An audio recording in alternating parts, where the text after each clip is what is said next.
my name is Ben. I'm going to be a junior at the Dalton School. My project is an interpretation on Josh Brilliant's MapBag. I transformed his idea from a messenger bag into a backpack. My project has 8 vibration motors, 4 on each sleeve of the backpack. My left side strap corresponds to the compass direction you're facing, so you have north, east, south, and west motors.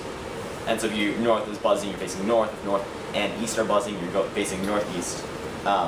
And the other side takes your compass heading and compares it to a goal compass goal GPS destination, and it tells you the direction you need to go to get to that location. So by matching the compass direction and the GPS buzzing, you can get to where you want to go.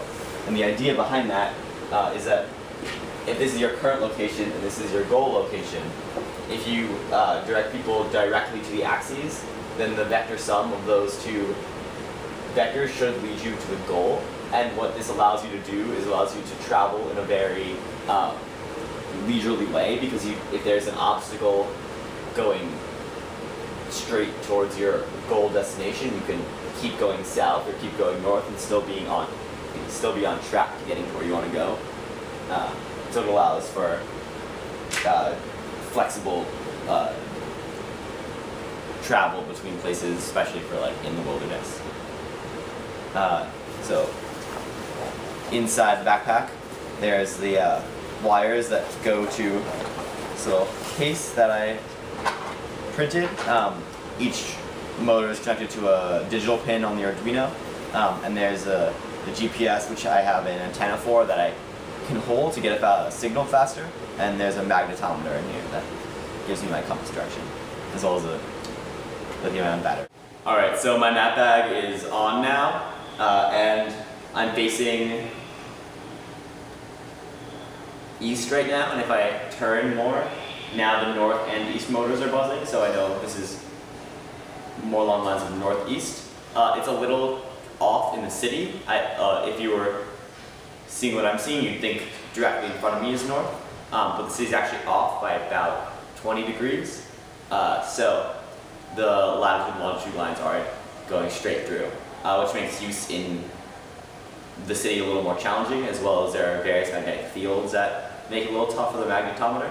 But I think in a less metal-filled area, it'd be a little more effective and a little easier to use. The location I programmed is about 10 blocks north of us and east a little bit, and the north and east motors are buzzing on my right side of the backpack, which is good. That means it's telling me to go in that direction.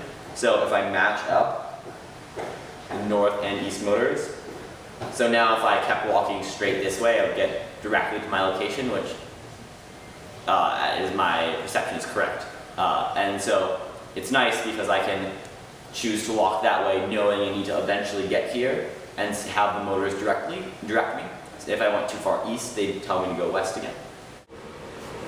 So now that I've finished my main project, things I would think about in the future are making which motor is buzzing more clear. That can sometimes be hard to tell, although in the field or in practical use, it certainly was clear. I think it would be very useful for the visually impaired, because a simple touch reveals exactly which motors are going, and so it's not the most efficient method of GPS, but it would be convenient for people that were not able to see a map, for example. I was also thinking about potentially adding LEDs for visibility, and also changing it to simply directing you to the goal location without the compass direction, because I got feedback that might be more useful. I personally enjoy knowing which way I'm going, but not for everybody.